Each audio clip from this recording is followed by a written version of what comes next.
Chenye kinatuma mimi nauliza waperezida wote wa dunia, mimi najua ndio chenye kinatuma vita zinakuwa, na kikitosha nyinyi waongozi wa dunia, shida zote zimeishi za dunia.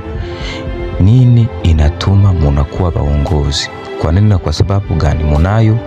Kwa nini munaitika mkuwa presida?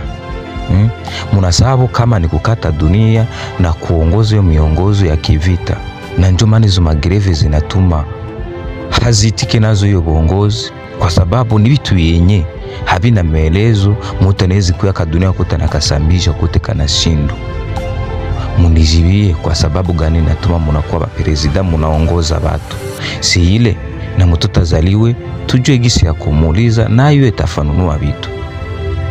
Nini natuma unakuwa mchuruzi? Nini natuma unatengeneza makuta? Nini natuma maka kila kitu kikuwe na mafasirio yake, mkuwe na kitabu. Kama ile muyafikia vita kabisa muendeleshi. Huyo Mungu abapeye hizo vita mupambane.